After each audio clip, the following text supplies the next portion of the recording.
السلام علیکم ورحمۃ اللہ وبرکاتہ۔ ویلکم کرتا ہوں اپنے چینل کال اور تکنیکی ٹپس میں۔ آج آپ کی خدمت میں ایک نئی ویڈیو لے کے آئیں گے۔ آپ چاہتے ہیں کہ آپ کا تیتر خوراک بھی زیادہ کھائے، مستی بھی زیادہ کرے، بلائی بھی صبح سے شام کرے گا، انشاءاللہ آج آپ کو ایک ایسی خوراک بتائیں گے جو زعفران سے بھی زیادہ طاقتور ہے، لیکن آپ کو ملے گی فری میں۔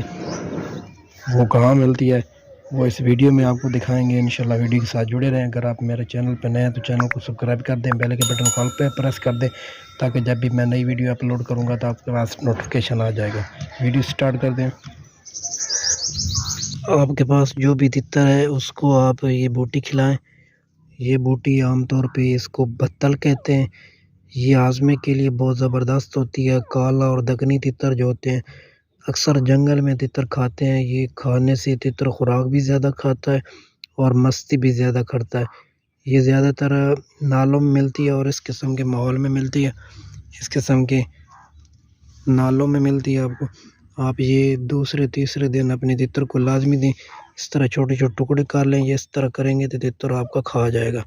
یہ بہت شوق سے کھاتے ہیں، یہ دیکھیں، حالانکہ اس کے پہلے بھی پیالی میں اور سبزہ وغیرہ پڑا ہوا ہے، اس کے باوجود بھی یہ کھا رہا ہے۔ یہ طاقت فل خوراک ہے اور فری میں ملتی ہے، اس کے کوئی پیسے وغیرہ نہیں لگتے۔ آپ اپنے تتر کو دوسرے تیسرے دن، چاہے آپ کے پاس جو بھی پرندہ ہے، حتیٰ کہ یہ مرغوں کو بھی دی جاتی ہے، اس کے چھوٹے چھوٹے ٹکڑے کر لیں اور اس کی پیالی میں ڈال دیں۔ یہ شوق سے کھاتے ہیں اور طاقت والی ہوتی ہے۔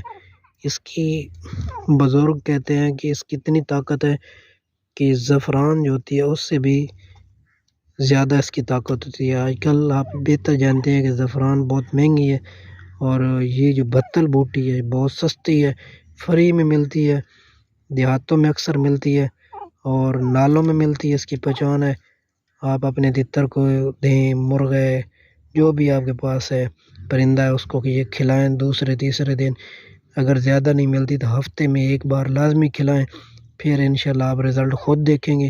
آپ کا تتر شوق سے کھائے گا، بلائی بھی کرے گا، مستی بھی کرے گا، خوراک بھی بہت زبردست کھائے گا، جتنی آپ چاہیں اتنی کھائے گا، موٹا تازہ رہے گا۔